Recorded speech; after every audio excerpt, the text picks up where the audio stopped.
Hello everyone, start करते हैं question number 1 के साथ। ठीक है, हाँ सर, क्वेश्चन नंबर 1 के साथ स्टार्ट करते हैं। Mister Sharma has 4 children consisting 2 daughters and 2 sons. इनके 4 बच्चे हैं, 4 बच्चे हैं भाई साहब इनके, जिसमें से 2 डॉटर्स हैं, ये भी डॉटर है, ये भी डॉटर है, और 2 बच्चे हैं इनके। ठीक है, 2 बेटे हैं, 2 बेटियां हैं। Okay sir. The annual income of 2 daughters was 9,000 and 4,500 and the son was 6,200 and 4,300।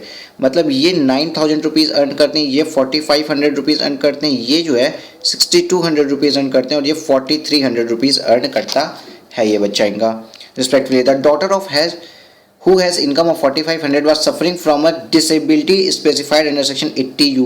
ये वाली जो डॉटर है इसको एक डिसेबिलिटी है। अब जब हमने क्लबिंग की बात की थी तो हमने कहा था अगर वो कोई उसका मैनुअल इफेक्ट होता है, मैनुअल वर्क कर रहा होता है, मेंटल वर्क कर रहा होता है, या फिर वो अपने किसी स्पेशल टैलेंट के लिए पैसा कमाया होता है, या फिर अगर वो सिकनेस के तहत है ना, तो भी उसकी इनकम क्लब नहीं होती है। याद होगा मैंने इसके पहले क्वेश्चन में आपको बताया था। अच्छा सर, मैं एक और बात आपको बताता हूँ। इसके पहले मैंने क्वेश्चन में बोला था कि 2 बच्चे तक मिलता है 1500, जबकि अब ऐसा नहीं है, ये पहले कभी हुआ करता था। अब आपको क्या करना है कि जितने बच्चों की इनकम क्लब हो रही होगी ना, जितने भी बच्चों की इनकम क्लब हो रही होगी, 2 बच्चे की इनकम क्लब हो रही है, 3 की हो रही है, 4 की क्लब हो रही है, हर बच्चे पे 1500 पर एनम का डिडक्शन मिलता है। सर क्वेश्चन नंबर 6 या 7 था जिसमें मैंने 2 चिल्ड्रन बोल दिया था रॉन्गफुली, मुझे अभी भी याद आ रहा है। आप उस चीज़ को करेक्ट कर लेंगे आई थिंक। देखिए ये माइनर चिल्ड्रन मैंने गलती से यहाँ 2 बोला था, बट ऐसा कुछ नहीं है, ट्विंस हैं तो भी वो ये, और इवन क्वेश्चन भी उसी हिसाब से फ्रेम है जो बहुत पहले हुआ करता था, केवल 2 बच्चों के लिए। क्वेश्चन भी उसी अकॉर्डिंग फ्रेम है, इसलिए मैं यहाँ 2 चिल्ड्रन बोल गया, बट जितने भी चिल्ड्रंस हो सबके लिए मिलता है यहाँ पे एवरी चाइल्ड का 1500 डिडक्शन मिलता है। Okay okay sir. Compute the amount of income earned by minor children to be clubbed in the hands of Mr. Sharma। Mr. Sharma के हैंड्स में कितना क्लब होगा इनकम जो माइनर चाइल्ड अर्न किए हैं। आइए सॉल्यूशन पढ़ते हैं। As per section 64(1)(a), in computing the total income of an individual, all such income accruing or arising to a minor child shall be included। सारी की सारी इनकम जो माइनर चाइल्ड की होती है वो इंक्लूड कर ली जाती है। However, income of a minor child suffering from disability specified under section 80U would not be included in the income of parent। जिस चाइल्ड ने डिसेबिलिटी, जिस चाइल्ड को डिसेबिलिटी है 80U वाली, वो सफर कर रहा है डिसेबिलिटी से, उसकी इनकम पेरेंट की इनकम में कभी भी क्लब नहीं की जाती है। But would be taxable in the hands of the minor child. बस उस माइनर चाइल्ड के हैंड में टैक्सेबल है, एग्जाम्प्ट नहीं है। माइनर चाइल्ड के हैंड में, उसके इंडिविजुअल हैंड में भी इनकम टैक्सेबल हो जाती है। ठीक है sir. Therefore, in the case the income of daughter suffering from disability is specified under section 80U should not be clubbed with the income of Mr. Sharma। Okay, okay sir। तो under section 1032 income of each minor child includable, ये important line है, income of each minor child includable in the hands of the parent under section 64(1)(a) would be exempt to the extent of the actual income or 1500 whichever is lower। मतलब यार 1200 कमाता तो 1200 की हमको deduction मिलती नहीं, मतलब 1500 की डिडक्शन मैक्सिमम फिक्स ही है। The remaining income would be includable in the hands of parent. Computation of income earn by minor children to be clubbed with the income of Mr Sharma. Income of 1 daughter, पहली जो income of 1 daughter थी ये 9000, इस पे 1500 का deduction मिल जाएगा। हाँ sir, 1500 का डिडक्शन मिल गया, 7500 रुपये टैक्सेबल होगा। चलिए जो अमाउंट टैक्सेबल आ रहा है उसको हम जोड़ेंगे, ठीक है। और इनकम ऑफ 2 सन 6200 4300, तो इनको इनके लिए एग्जाम्प्ट मिलेगी 1500 1500 3000, तो टोटल बी। इसका मतलब सर कुछ नहीं यार, कुछ भी नहीं करना था सर। ये 9000 प्लस 6200 प्लस 4300 माइनस 4500 कर दो, आप देख लो आपका आंसर आ गया 15,000 रुपीज़। यही जो वो इनकम है जो कि क्लब हो जाएगी कहाँ पे, पेरेंट के हैंड में। अच्छा एक ये भी रूल होती है, देखिए यहाँ पे मिस्टर शर्मा की हम बात कर रहे थे ना, शर्मा जी की, अगर यहाँ मिसेस शर्मा होती तो यहाँ पे लिखा है नहीं किस पेरेंट की इनकम ज़्यादा है जिसके में बच्चे की इनकम क्लब की जाए, तो यहाँ पे हमने डीम्ड कर दिया कि मिस्टर शर्मा की इनकम ज़्यादा होगी। एंड इसको भी हम डीम्ड करते हैं कि जिस पेरेंट के हैंड्स में फर्स्ट टाइम इनकम क्लब होती है ना, फर्स्ट टाइम जिस पेरेंट के हैंड में, सब्सिक्वेंट ईयर में भी इसी पेरेंट्स के हैंड में क्लब्ड होती है। अगर आपको चेंज करना है तो एओ से बात करनी पड़ती है, अपॉर्चुनिटी टू बीइंग हियर्ड वगैरह मिलती है, वो सब अलग थिंग है। ठीक है ठीक है, आपसे क्वेश्चन पूछा था क्या इनकम क्लब होनी चाहिए, 15,000 इनकम क्लब होनी चाहिए। बट नोट्स भी इसके कुछ इंपॉर्टेंट है बेटा, नोट्स भी इसके काफी इंपॉर्टेंट है और नोट्स हमको लिख के आने। All the 4 children are minor children, पहली बात तो, क्योंकि यहाँ पे कहीं नहीं लिखा था ये माइनर है, हमने मान लिया ये चारों के चारों माइनर हैं। The income does not accrue, अरे एज्यूम्ड, हाँ ठीक है, accrue arise in the minor children on account of any manual work, उसने खुद कोई मैनुअल काम नहीं किया है, डन बाय देम, और activity involving application of their skill, जैसे उसने कोई मैनुअल काम नहीं किया, बैठ के कुछ पेंटिंग नहीं बनाई, एज लाइक समझ लीजिए उसने खुद मैनुअल एफर्ट नहीं डाला, अपना पेंटिंग नहीं बनाया, या फिर उसने कोई मेरी आवाज़ सुनो कोई गाना वाना नहीं गाया है, अपना कोई पर्सनल टैलेंट नहीं दिखाया। एक्चुअल में पेंटिंग बनाने भी टैलेंट हो गया, यहाँ बाल मजदूरी समझ लीजिए उसने नहीं की है, उसने किसी टैलेंट से नहीं कमाए या कोई स्पेशलाइज्ड नॉलेज के बेस पे या एक्सपीरियंस के बेस पे उसने पैसे नहीं कमाए हैं ये। And the income of Mr Sharma before including the minor childrens income is greater than the income of Mrs Sharma, क्योंकि दोनों पेरेंट्स में से जिस पेरेंट की इनकम ज्यादा होती है उसमें क्लब करते हैं, तो मान रहे मिस्टर शर्मा की इनकम ज्यादा है। And there is a first time which is clubbing provision और अट्रैक्ट, और पहली बार क्लबिंग प्रोविजन अट्रैक्ट हो रहा है। ये क्यों बोला, क्योंकि सर अगर क्योंकि सब्सिक्वेंट ईयर में भी अब मिस्टर शर्मा में ही हम इनकम क्लब करेंगे, इसलिए बताया गया। अब क्वेश्चन नंबर 2 पढ़ते हैं। फर्स्ट हम क्वेश्चन नंबर 5 पे आते हैं, बैक फॉरवर्ड आज हम चल रहे हैं, बैक साइड से स्टार्ट करते हैं, क्वेश्चन नंबर 5 पे आते हैं। बड़ा मजा आने वाला है, ये कुछ 1-2 क्वेश्चंस ऐसे इसलिए मैंने इन क्वेश्चंस को लिया। देखो मिस्टर बी है karta of HUF, who is member derives income as given below, examine the tax implication in the hands of Mr and Mrs B. Mr और मिसेस बी के हाथ में क्या होगा, इनकम फ्रॉम बीज प्रोफेशन, मतलब कर्ता जो है मिस्टर बी के खुद के प्रोफेशन की इनकम आई है 45,000 रुपए, तो क्या होगा, ये मिस्टर बी के हैंड्स में टैक्सेबल होगा under the head of PGBP. देखिए कितनी नॉर्मल बात, मजेदार बात आ गई, ठीक है। अब दूसरी क्वेश्चन इसने पूछा कि Mrs B salary has as fashion designer 76,000 रुपए, तो मिसेस बी को जो सैलरी मिल रही है वो तो मिसेस बी के हाथ में टैक्सेबल होगा under the hand of salaries, लेकिन कितना टैक्सेबल होगा, 76,000 रुपए में सर 50,000 रुपए डिडक्ट हो जाना चाहिए, मतलब जो स्टैंडर्ड डिडक्शन मिलनी है वो कंप्यूटेड ये नहीं है, स्टैंडर्ड डिडक्शन, तो यहाँ पे 26,000 रुपए ही केवल और केवल और केवल टैक्सेबल होगा इन the hands of Mrs be under the head of salary. अब एक आ गया माइनर सन जो है डी, जिसने इंटरेस्ट ऑन फिक्स्ड डिपॉजिट कमाया of the bank were gifted by him by his uncle, तो आपको इस पार्ट पे ध्यान नहीं देना है कि अंकल ने गिफ्ट किया था कि क्या हुआ था, बस इतना जानिए एफडी पे माइनर बच्चे ने कुछ पैसे कमाए, जो एफडी पे माइनर बच्चे ने कमाए वो उस पेरेंट्स के हाथ में टैक्सेबल होगा जिसकी इनकम ज्यादा होती है। यहाँ पे मिस्टर और मिसेस में किसकी इनकम ज्यादा है, मिस्टर की इनकम आ रही है 45,000 रुपए एंड मिसेस की इनकम आई है सर टैक्सेबल इनकम 26,000 रुपए, तो इट मीन्स मिस्टर की इनकम ज्यादा है, तो यहाँ पे मिस्टर की इनकम में टैक्सेबल हो जाएगा 10,000 माइनस जो स्टैंडर्ड डिडक्शन मिलना है 1500 का, जो डिडक्शन हमें मिलता है दैट इज 8500 ऐड हो जाएगा मिस्टर ए में, मिस्टर बी में, ठीक है।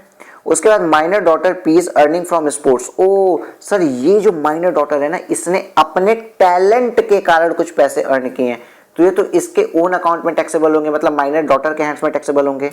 D is winning from lottery, कोई एचयूएफ का मेंबर है डी जो लॉटरी विन कर लिया है, जो ग्रॉस अमाउंट 1,95,000 रुपए, तो ये अमाउंट भी मिस्टर बी के हैंड्स में ही क्लब होगा। यही था हमारा टोटल क्लबिंग का आंसर। कितना टाइम लगा सर इसको करने में, मुश्किल है 3-4 मिनट। फिलहाल क्वेश्चन मजेदार है और इसके बाद का क्वेश्चन भी मजेदार आएगा अभी। Clubbing of income and other tax implication के बारे में देखिए, यहाँ पे यही बात बताया है कि जब आपके 2 लोग हैं तो उन दोनों पेरेंट्स में से उस पेरेंट्स के हैंड्स में टैक्सेबल होगी इनकम जिस पेरेंट्स की इनकम बिफोर सच क्लबिंग, मतलब बच्चों की इनकम को जोड़ने के पहले जिस पेरेंट की इनकम ज्यादा होती है उसके हाथ में इनकम क्लब्ड होगी, ये बात यहाँ लिखा है। Further in case of the income, जो इनकम माइनर चाइल्ड की आ रही है, अगर उस चाइल्ड ने कोई मैनुअल वर्क करके कमाया या अपने टैलेंट स्किल या स्पेशलाइज्ड नॉलेज के बेसिस पे कमाया है या और किसी एक्सपीरियंस के बेसिस पे कमाया है, तब वो इनकम क्लब नहीं होती है पेरेंट्स के हैंड में, ये बात बता दी गई है, ठीक है। टैक्स इंप्लीकेशन क्या होगा, देखो income 45,000 from Mr B profession shall be taxable in hands of Mr B. देखो जो मैंने आपको यहाँ बताया था बेटा, जो हमने आपको बताया था कि मिस्टर बी के हाथ में पीजीबीपी में टैक्सेबल होगा, वही बात लिखी under the head of profit and gain from business and profession.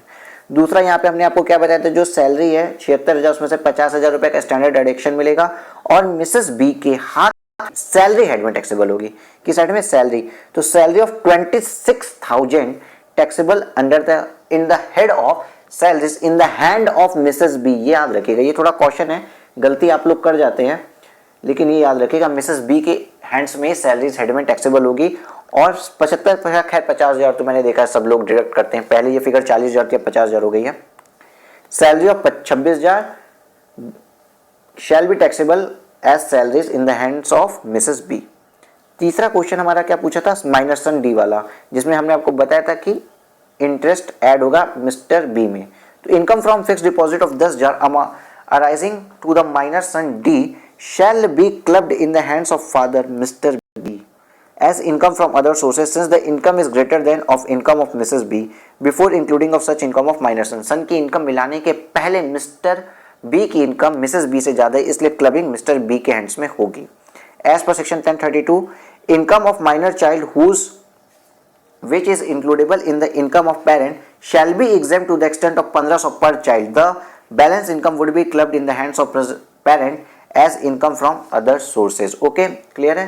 Clear है सर। चलो नेक्स्ट क्वेश्चन ने 95,000 रुपए जो उसने स्पोर्ट्स में कमाया था, जो डॉटर थी, तो income of 95,000 rising from the minor daughter of P from sports shell not B, याद रखना है टैलेंट के बेसिस पे कमाया आपने, तो shall not be included in the hands of parent since such income has arisen to the minor daughter on account of activity involving application of her skill. Okay sir, ठीक है। Next illustration पे अगर हम आते हैं तो next question मेरा क्या था कि हमने 1,95,000 रुपए लॉटरी में कमाया माइनर सन ने, तो जो माइनर सन ने इनकम जनरेट की 1,95,000 from the lottery shall be included in the hands of Mr B as income from other sources since the income is greater than the income of Mrs B before including such income. यही बात यहाँ लिखी है। कौन कौन से point लिखने आपको पता है, लेकिन आपको सब कुछ आता था, बस आपको पॉइंट कैसे प्रेजेंट करने आप यहाँ पे ये देख रहे हैं। नोट में यहाँ पे इन्होंने लिखा, इस नोट को इग्नोर कर सकते हैं कि Mr B can reduce tax deducted at source from such lottery income while computing the income tax liability, क्योंकि लॉटरी इनकम पे 30% का टीडीएस कट चाहता है, तो चाहे रिड्यूस कर सकते हैं चाहे तो नहीं रिड्यूस करें, बट आई पर्सनली से कि आप इस नोट को वहाँ इग्नोर करिएगा। इस नोट को वहाँ इग्नोर इसलिए कर दीजिएगा क्योंकि अगर सजेस्टेड में नोट नहीं दिया होगा तो आपको प्रॉब्लम हो सकती है। मैं कहूँगा इस नोट को आप इग्नोर करिए क्योंकि टीडीएस की इंप्लीकेशन के बारे में क्वेश्चन में कहीं कुछ नहीं बोला था। ठीक है, ठीक है सर। दूसरा मजेदार क्वेश्चन आता है sir, illustrate question number 4। A proprietary business was started by SMT Rani in year 2017 as on 1/4/2018 her capital in business was 3 lakh. Her husband gifted 2 lakh on 10th of April 2018। बड़ा मजेदार क्वेश्चन है, हमने इस पे एक क्वेश्चन कर रखा है इसके पहले, जो इलस्ट्रेशन था हमारा जिसमें वाइफ हस्बैंड को देती है, यहाँ पे हस्बैंड वाइफ को दे रहा है। ये भाई साहब हस्बैंड है, हस्बैंड ने वाइफ को पैसे दे दिए, 2018 की बात है, 1/4/2018। ठीक है, यहाँ पे अब वाइफ को जब इसने पैसे दिए हैं तो इसने वाइफ को गिफ्ट किया है 10/4/2018 को कितना, 2 लाख रुपए। अब अगर 2018 को इसने जितना ही पैसा गिफ्ट किया, 31 मार्च 2019 को अगर कोई भी अर्निंग होती है तो इस अर्निंग पे, इस वाली अर्निंग पे केवल और केवल वाइफ का हक होगा। कैसे सर? रूल ये है कि डिवाइड होता है अगर प्रीवियस ईयर के स्टार्टिंग डे पे, मतलब अगर 1 अप्रैल 2018 पे ना हस्बैंड का और वाइफ का अगर कैपिटल का प्रोपोर्शन होता तो ये जो प्रॉफिट आता है इसको बाइफरकेट करते। यहाँ पे हस्बैंड ने गिफ्ट दिया है 12 तारीख को, 12 अप्रैल है, हस्बैंड ने गिफ्ट दिया आपका 10 अप्रैल को। देखिए तो मतलब 1 अप्रैल को अगर वो नहीं है, बिगिनिंग ऑफ द ईयर में अगर वो नहीं था, ये 10 अप्रैल को दिया है, 1 अप्रैल को नहीं दिया, बिगिनिंग ऑफ द ईयर में नहीं था, तो 2018-19 का इनको कोई भी बेनिफिट नहीं मिलेगा। बट अगर 19-20 में हम बात करें, चलिए पहले क्वेश्चन पहले पूरा पढ़ते हैं। ठीक है, ठीक है। और जो सम इन्होंने, इस हस्बैंड ने जो 2 लाख रुपए दिए थे, हस्बैंड ने जो 2 लाख रुपए दिए थे वो वाइफ ने इन्वेस्ट कर दिया है। And Rani has business on the same date. Shrimati Rani earn a profit from the her proprietary business for the financial year 2018-19 of 1,50,000 and the financial year 19-20 on 30,90,000 रुपए। Compute the income to the clubbed in the hands of Rani's husband to the assessment year 2021। मतलब previous year 19-20 में क्या income clubbed होगी sir? Previous 19-20 में कमाया कितना है, 3,90,000 रुपए। तो 3,90,000 रुपए का कितना उसके हस्बैंड के हैंड में क्लब्ड होगा हमें सिर्फ और सिर्फ ये फिगर निकालनी है। आपको फिगर 18-19 से कंफ्यूज नहीं होना है, लेकिन 18-19 के बेस पे ही 19-20 का निकलेगा। कैसे, आइए देखते हैं। बहुत मजेदार क्वेश्चन है, मजा आ जाएगा क्वेश्चन करके। देखो 64 बोलता क्या है, सेक्शन 64(1) बताता है कि the income tax of 1961 provide the clubbing of income in the hands of the individuals if the income earn from the assets transferred. Income क्या, उस असेट ट्रांसफर्ड से अगर इनकम जनरेट की गई है डायरेक्टली और indirectly to the spouse of individual otherwise than the adequate consideration. In the case of Shrimati Rani received a gift of ₹2 lakh from her husband which is invested in her business. मैंने आपको यहाँ क्या पढ़ाया था, बाबू राव और लारा के एग्जाम्पल से, वो जाके आप फिर से देख सकते हैं। The income is to be included in the hands of Shrimati Rani husband for the assessment at 2021 is computed as under. कैसे, देखो प्लीज थोड़ा सा टेंशन पे करिएगा, बहुत मजेदार क्वेश्चन है ये, इसलिए मैं आपको दिखा रहा हूँ। 1/4/2018 को क्या था सर, 1/4/2018 को हस्बैंड की तो कैपिटल है ही नहीं, नो, इट मीन्स 2018-19 का प्रॉफिट हस्बैंड को नहीं मिलेगा, याद रखिएगा, ठीक है। तो इन्वेस्टमेंट ऑन 10/4 को इसने 10 दिन बाद ही किया है, 2 लाख रुपए। फिर भी प्रॉफिट ऑफ 18-19 कितना है, प्रॉफिट फॉर, देखिए यहाँ पढ़े, profit for the financial year 18-19 to be apportioned on the basis of capital employed on first day of the previous year. प्रथम दिन मतलब 1 अप्रैल के बेसिस पे ही अपोर्शनड होता है। ये हमको 10 अप्रैल को मिला था, इसलिए यहाँ अपोर्शनड नहीं होगा। प्रॉफिट हमने कमाया कितना, 1.5 लाख रुपया, और 1.5 लाख पूरा प्रॉफिट लेके चली गई मिसेस रानी, मतलब वाइफ पूरा प्रॉफिट लेके चली गई। बट अब जब 1 अप्रैल 31 मार्च, यहाँ पे तो 31 मार्च भाई साहब खत्म हो गया, यहाँ पे आपका 31 मार्च 2019 खत्म हो गया। अब जब 1 अप्रैल 2019 आया तो नई कैपिटल का स्ट्रक्चर क्या रहा, 2 लाख रुपए वो तो रहे जो हस्बैंड ने गिफ्ट किए थे। ये हस्बैंड वाला ब्लॉक है, चलिए मैं आपको छोटा करके दिखाता हूँ। 2 लाख रुपए हस्बैंड ने दिए थे और अब 3 लाख रुपए इनके मिसेस रानी ने पहले से लगाए थे, 1.5 लाख रुपए प्रॉफिट के ऐड हो गए। तो 1 अप्रैल 2019 को कैपिटल हो गया 4.5 लाख रुपए रानी की और 2 लाख रुपए रानी के हस्बैंड की। 4.5 लाख रुपए रानी की और 2 लाख रानी के हस्बैंड की। और 2019 में 2019-20 में हमने कितना कमाया है, 3,90,000 रुपए, 3,90,000 रुपए कमाया है। तो 3,90,000 रुपए ओपनिंग कैपिटल के बेस में प्रोपोर्शनेट हो जाएंगे। तो रानी के हस्बैंड को कितना मिलेगा, 3,90,000 का टोटल कैपिटल है 6,50,000 रुपए, 6,50,000 और 2 लाख इंटू 2 लाख, तो प्रोपोर्शनेट करेंगे तो रानी के हस्बैंड को मिलेगा कितना, 3,90,000 रुपए का 2 लाख डिवाइड बाई 6,50,000 रुपए। और रानी को कितना मिलेगा, 3,90,000 रुपए प्रॉफिट हुआ है, टोटल कैपिटल मेरी 6,50,000 रुपए की लगी है। और इस कैपिटल में रानी का हिस्सा कितना था सर, 4,50,000 रुपए का। अगर आप इसको इस रेशियो में डिवाइड करते हैं तो देखिए आपका आंसर आ जाएगा। मतलब आपने पूरे प्रॉफिट को 3,90,000 रुपए को 45:20 के रेशियो में डिवाइड कर दिया है और आपको प्रोपोर्शनेट करने आता होगा, आपका आंसर आ जाएगा। बस यही आंसर था। बहुत मजेदार क्वेश्चन है। क्वेश्चन याद रखिएगा, गलती से 2018 के फिगर को देख के, जो स्टूडेंट्स के साथ होता है 2018 की फिगर देखे कंफ्यूज हो गया, क्वेश्चन आगे सॉल्व ही नहीं कर पाए, उनको क्वेश्चन भी रॉन्ग लगता है कि यार 2019 के बारे में पूछ रहे और फिगर 18 की देख रहे हैं, हम क्या करें। वो 2 साल की कैलकुलेशन मिस कर देते हैं, इसलिए क्वेश्चन डालिए 2 साल की कैलकुलेशन सिर्फ इसलिए दिए ताकि आप 1/4/2019 का ओपनिंग कैपिटल का बैलेंस निकाल पाए, ओपनिंग कैपिटल का बैलेंस निकाल पाए। ओके, चलिए नेक्स्ट मजेदार क्वेश्चन देखते हैं हम अपना। Question number 3. Mr. A has gifted a house property valued at ₹50 lakh to his wife, Miss B. ठीक है, who is, मतलब Mrs. B होना चाहिए यहाँ पे, Mrs. A होना चाहिए, क्या छोड़िए, who is turn has gifted the same to Mrs. C. मतलब क्या हुआ, देखिए 2-3 इलस्ट्रेशंस जो हमने पढ़े थे उसको जोड़ के बोलेगा। यहाँ पे मिस्टर ए है, मिस्टर ए ने अपनी ही वाइफ को,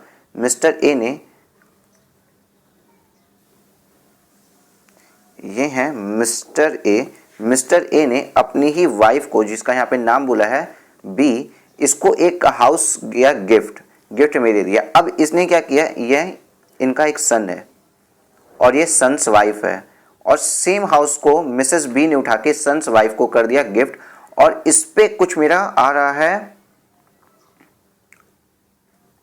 रेंटल इनकम, ठीक है, जो है 25,000 रुपये पर मंथ की, ठीक है, इस पे आ रही है 25,000 रुपये पर मंथ की रेंटल इनकम। अब बात हो रही है कि टैक्सेबिलिटी की क्या होगी। हमने बाबूराव वाले एग्जाम्पल में लेके देखा था कि अगर लारा को बाबूराव की वाइफ ने, बाबूराव की माता जी ने लारा को दिया तो भी उनके हाथ में टैक्सेबल हो रही थी।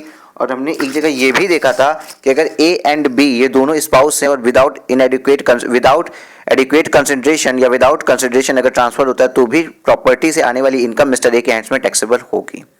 ठीक है सर। तो यहाँ पे क्या हुआ है कि गिफ्ट टू किया सी को देयर डॉटर इन लॉ जो उनकी बहू थी, उसके बाद the house property let out 25,000 per month throughout the year, compute the total income of Mr C and Mr A and Mrs C, will your answer will be different if the said property was gifted to his son husband of Mr C. देखो ये बहुत मजेदार question है। देखो हुआ क्या, कुछ हुआ यूं है कि भाई साहब ए थे, अब ए ने अपनी प्रॉपर्टी अपनी वाइफ को ट्रांसफर कर दी विदाउट एनी कंसिडरेशन, गिफ्ट कर दी, 50 लाख की प्रॉपर्टी थी, और बी ने सेम प्रॉपर्टी उठा के ट्रांसफर कर दी अपनी बहू को, और इस वाइफ को जो प्रॉपर्टी ट्रांसफर की उससे 25,000 रुपये पर मंथ की इनकम आ रही है। बात ये आएगी कि इनकम टैक्सेबल कहाँ होगी। हमने एक प्रोविजन में पढ़ा था कि अगर आप अपनी वाइफ को, स्पाउस को कोई गिफ्ट करते हैं एसेट, और वो एसेट विदाउट कंसिडरेशन गिफ्ट है, तो उससे आने वाली इनकम मिस्टर ए के हैंड्स में टैक्सेबल हो जाएगी। तो यहाँ पे तो मिस्टर ए के हैंड्स में टैक्सेबल हो जाएगी, क्योंकि टैक्स प्लानिंग हो सकती है, हो सके उनकी वाइफ की कोई बेसिक एग्जेम्पशन लिमिट न एग्जॉस्ट हुई हो, इसलिए बेसिक एग्जेम्पशन लिमिट का फायदा उठाने के लिए किया गया हो।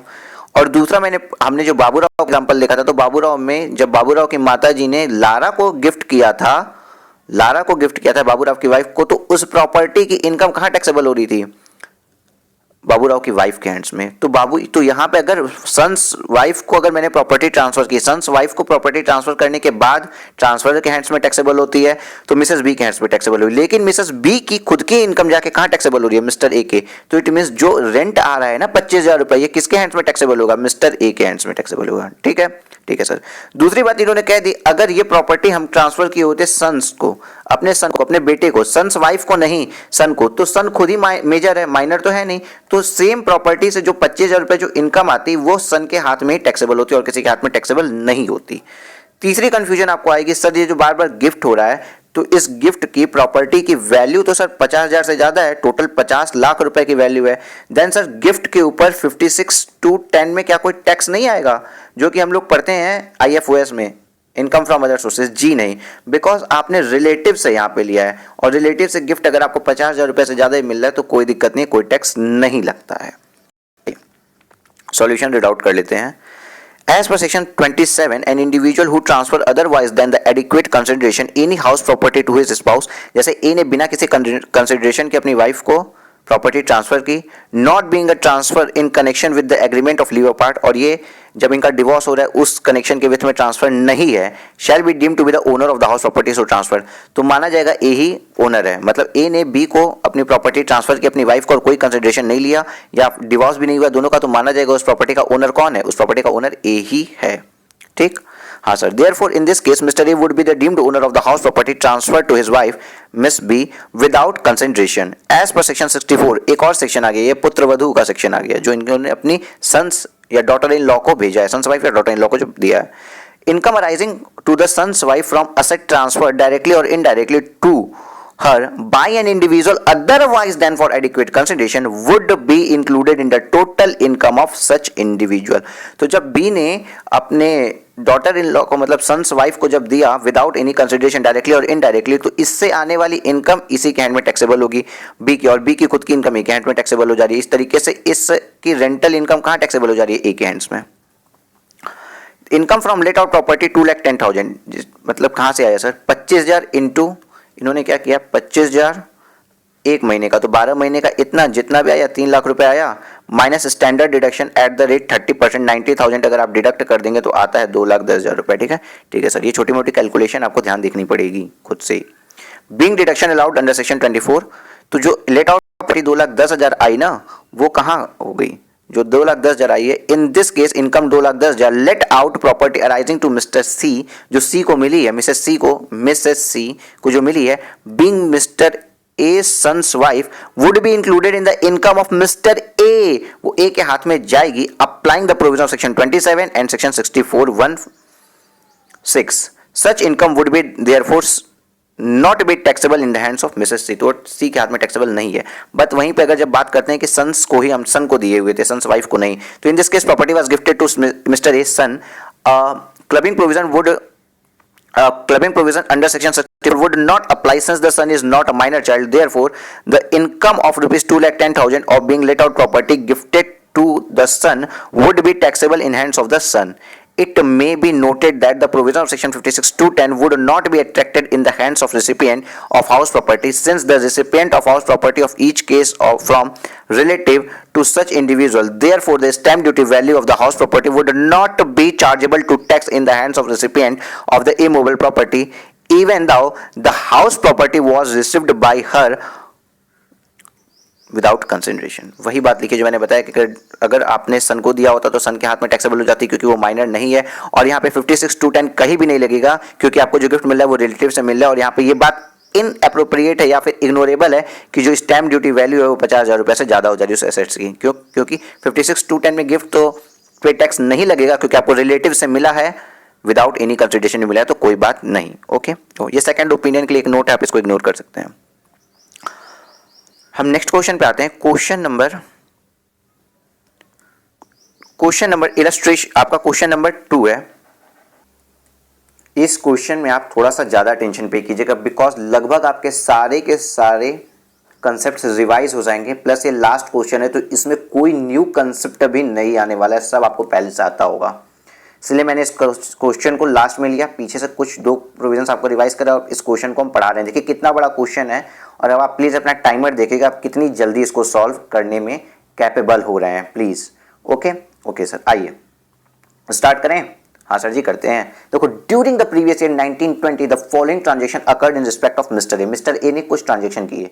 Mister A had a fixed deposit of 5 lakh in Bank of India. He instructed the bank to credit the interest on deposit of 9% from 1 April 2019 to 31 March 2020 to the saving bank account of Mr B, sons of his brother, to help him for the education. तो सीधी सी बात से इसमें यह भी बता दी गई है कि अगर कोई एक पर्सन है मिस्टर ए जो किसी दूसरे पर्सन के हाथ में, चलिए मिस्टर बी, इस तरीके से नहीं बताऊंगा, मिस्टर ए है, इनकी कोई असेट है. यहाँ पे एफडी क्या होती है? असेट होती है. इस असेट की इनकम को ये किसी और पर्सन को ट्रांसफर कर देते हैं विदाउट ट्रांसफरिंग ऑफ असेट. तो इस असेट से होने वाली income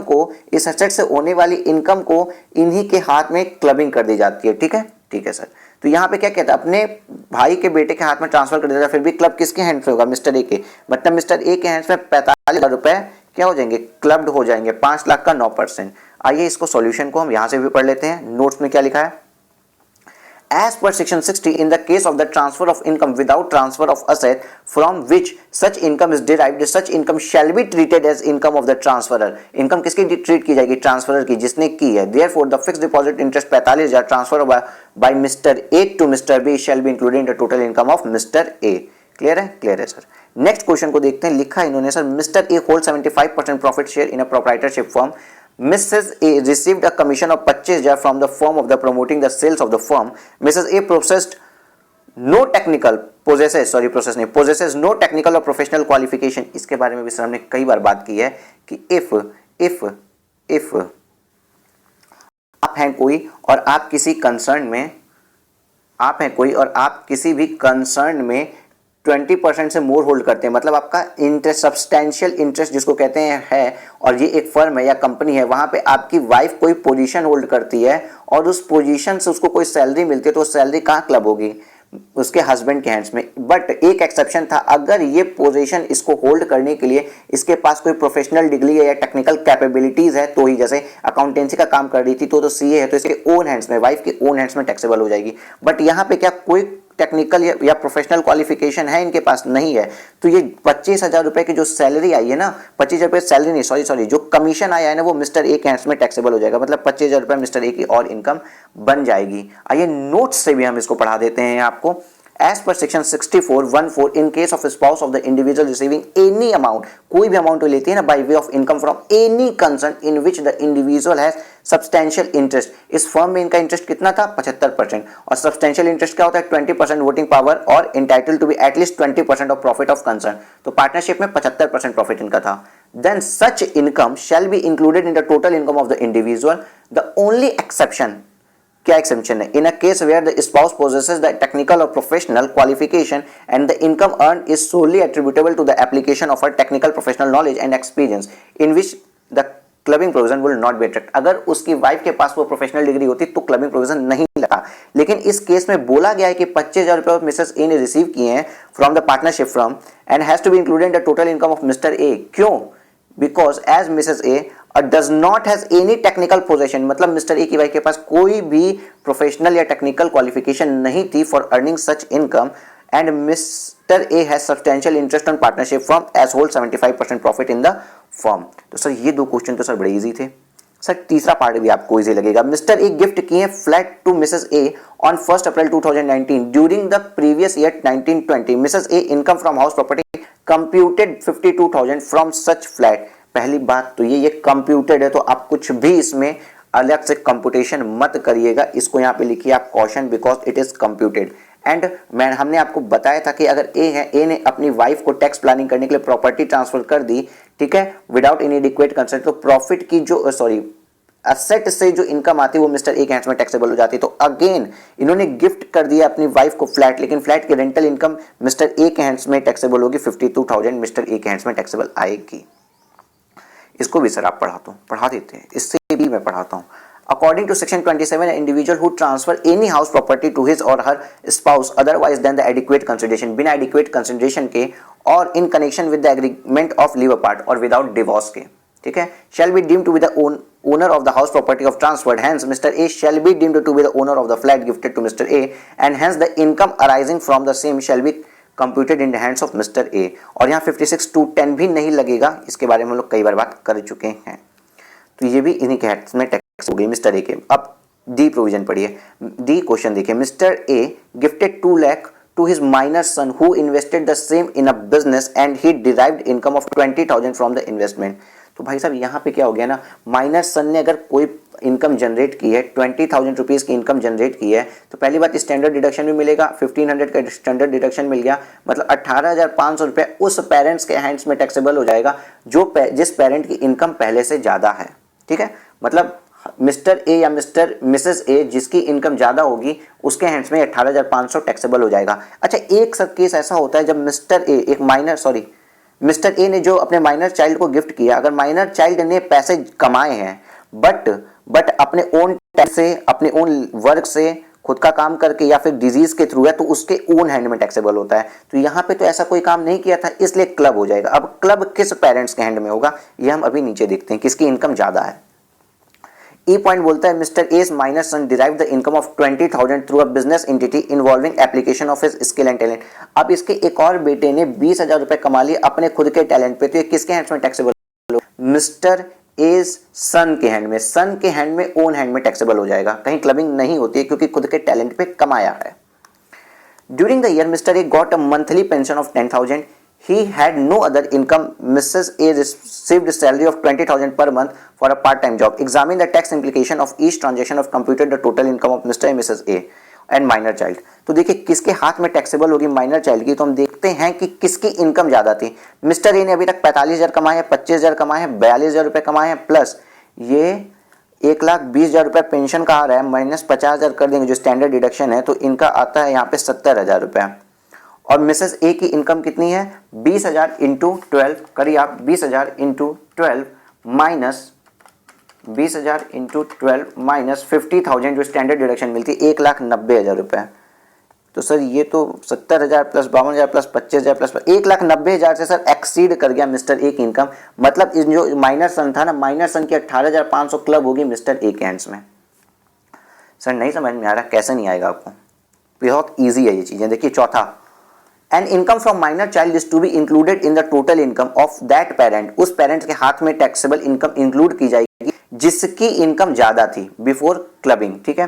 further as per 1034 income of child which is includable in the income of parent shall be exempt of 1,500 रुपये per child. Therefore, the income of 20,000 received by minor son from the investment made out of the son gifted by Mr. A shall be after providing the exemption of 1,800 कितना आता है भाई? 1,500 रुपये घटा दीजिए 20,000 रुपये में से, तो जो इतना अमाउंट आता है be included in the income of Mr A. Since Mrs A income 1,92,000 हमने निकाला है, 1,92,000 निकालने के लिए याद करिए हमने क्या किया, 20,000 रुपीज़ की इनकी सैलरी थी 20,000 रुपये इनकी सैलरी थी, तो 12 महीने की सैलरी कितनी हुई और स्टैंडर्ड डिडक्शन 50,000 रुपये का जो मिलता है, तो इनकी टैक्सेबल इनकम आ गई कितनी 1,92,000 रुपये। 1,92,000 रुपये इनकी कम थी, इसलिए मिसेज ए की इनकम कम थी और मिस्टर ए की इनकम ज़्यादा थी। किससे ज़्यादा है? मिसेज ए से। Therefore this shall be included in Mr A's income. तो माइनर चाइल्ड की इनकम इंक्लूड हो जाएगी, माइनर चाइल्ड की इनकम इंक्लूड हो जाएगी मिस्टर ए में, and it is assumed that the first year in which clubbing provision is attracted. Sir ये line लिखता क्यों है? क्योंकि ये पहला ईयर है कि क्लबिंग प्रोविजन अट्रैक्ट हो रहा है, बिकॉज फर्स्ट ईयर जिसके हैंड्स में क्लब हो जाता है सब्सिक्वेंट ईयर में भी उसी के हैंड्स में क्लब होता है, इसलिए 18,500 मिस्टर ए के हैंड्स में क्लब हो गया। एक लास्ट यहाँ पे जो लिखा हुआ है, जो बच्चे ने अपने ओन स्किल और टैलेंट से पैसे अर्न किए थे, वो पैसे सिर्फ और सिर्फ टैक्सेबल होंगे किसके? इन hands of the minor child. किसी भी पेरेंट में क्लब नहीं होते हैं। Therefore the income of 20,000 derived bye A's minor son through a business activity involving application of his skill and talent shall not be clubbed in the hands of parent. Such income shall be taxable in the hands of minor son. वो income minor सन के hands में ही taxable होगी। Clear है? हाँ sir clear है। इतने में तो कहीं सर कोई भी दिक्कत हमें नहीं आ रही है, यहाँ तक हम बहुत इजीली सर पढ़ लिए हैं। ओके, अब सर सॉल्यूशन कैसे कर दें? देखिए, कंप्यूटेशन ऑफ इनकम निकालना था, इनकम निकालना था किसकी? मिस्टर ए की भी निकालनी थी, मिसेस ए की भी निकालनी थी और माइनर सन की भी निकालनी थी। फॉर्मेट देखते जाइए, मिस्टर ए के लिए इन्होंने एक ब्लॉक बनाया, मिसेस ए के लिए एक ब्लॉक बनाया और माइनर सन के लिए ब्लॉक बनाया। माइनर सन के हैंड्स में कौन सी इनकम टैक्सेबल है? सिर्फ और सिर्फ जो उसने स्किल से कमाई थी। देखिए, income from minor son through a business activity involving application of skill and talent 20,000 रुपये टैक्सेबल हो जाएगी। 20,000 रुपये आपको पता है, आपका एक ब्लॉक कंप्लीट हो गया, 30% मार्क्स आपको मिल गए। उसके बाद हम मिसेस ए के बारे में देखते हैं। मिसेस ए ने क्या जनरेट किया था? Income under the head of salaries. Mrs A को सैलरी मिली थी 2,40,000 रुपए की। सर 2,40,000 कैसे आया था? वहां पे लिखा था पार्ट टाइम जॉब करती हैं, 20,000 रुपये पर मंथ कमाती हैं, तो 2,40,000 मिला था। अब सैलरी पे स्टैंडर्ड डिडक्शन भी मिलती है अंडर सेक्शन 16। आइए, तो 50,000 की जो इसकी स्टैंडर्ड डिडक्शन मिल गई ना, उससे इनकी टोटल टैक्सेबल इनकम 1,90,000 आती है। तो मिसेस ए के लिए भी हमको कंप्यूटेशन ऑफ टोटल इनकम करना था, तो मिसेस ए की कंप्यूटेशन ऑफ टोटल इनकम आ गई 1,90,000 रुपए। अब जो भी एडजस्टमेंट हुई है मिस्टर ए के अकाउंट में हुई है। मिस्टर ए को सैलरी के तहत कितना पैसा मिला? देखो, पेंशन से जो पैसा मिलता है वो भी सैलरी में टैक्सेबल होता है। हाँ सर, ये तो आपने बताया था। तो पेंशन से इनको मिला है 10,000 रुपये इंटू 12 महीने का 1,20,000 रुपये, इस पर भी डिडक्शन मिल गई 50,000। तो इनके लिए सैलरी हेड में इनकम कितनी आ गई? 70,000 रुपये। सैलरी हेड में इनकम कितनी आ गई? 70,000 रुपये। इनकम फ्रॉम हाउस प्रॉपर्टी 52,000, जो लेट आउट प्रॉपर्टी ट्रांसफर की थी उसकी इनकम 50,000 रुपये इनके हैंड्स में क्लब हो गई, क्योंकि ये कंप्यूटेड था, याद रखिएगा। अब इनकम फ्रॉम अदर सोर्सेज क्या आती है? इंटरेस्ट ऑन मिस्टर, जो इन्होंने फिक्स डिपॉजिट किया था 5 लाख रुपए का, उस पर 9% इनको इनकम मिली 45,000 रुपए, और जो इनकी वाइफ को कमीशन मिला था पार्टनरशिप फॉर्म में, वो इन्हीं के हैंड्स में कब क्लब हो गया? वो है 25,000 रुपए। तो टोटल IFOS में इनके हाथ में आया 70,000 रुपए। तो टोटल इनकम इनकी कितनी है? 1,92,000 रुपए। यही से आप देखिए, दोनों जिसकी इनकम ज्यादा होगी उसके हैंड्स में माइनर चाइल्ड की इनकम, दोनों पेरेंट्स में से जिसकी इनकम ज्यादा होगी उसके हैंड में माइनर चाइल्ड की इनकम क्लब होगी। तो माइनर की इनकम किसके हैंड में क्लब हो गई? मिस्टर ए के, क्योंकि 2,000 रुपए इनकी इनकम ज्यादा है। तो यहाँ पे क्या हुआ? Income of minor son from the investment made through the business, ये जो माइनर चाइल्ड की इनकम क्लब हो रही है, ये 18,500 रुपए भी यहाँ ऐड हो गया। इस तरीके से total income of Mr A आ गई 2,10,500 रुपए। ठीक है, ठीक है सर। देखिए, ये चैप्टर आपका यहाँ पे फिनिश होता है और इस पे भी क्वेश्चंस अच्छे खासे बनते हैं। बहुत अच्छे से हम लोग एक एक इलस्ट्रेशन उड़ा कर रहे हैं, तो बहुत अच्छे से आप भी प्रिपेयर करिएगा एंड अपने इस क्लासेस को ना मोस्ट यूजफुल मैनर में बस क्लियर करते जाइए, परेशान मत होइए, बस पढ़ते जाइए। आपको एग्जाम में इसका बेनिफिट मिलेगा, क्योंकि आपकी प्रैक्टिस हो रही है, एक्स्ट्रा टाइम आपको मिलता है, तो जो रिमेनिंग कंसेप्ट है वो आप रिमेनिंग कंसेप्ट कर सकते हैं। क्लासेस अच्छी लग रही है तो अपने फ्रेंड्स के साथ भी शेयर करिएगा। ठीक है, मिलते हैं नेक्स्ट लेक्चर में।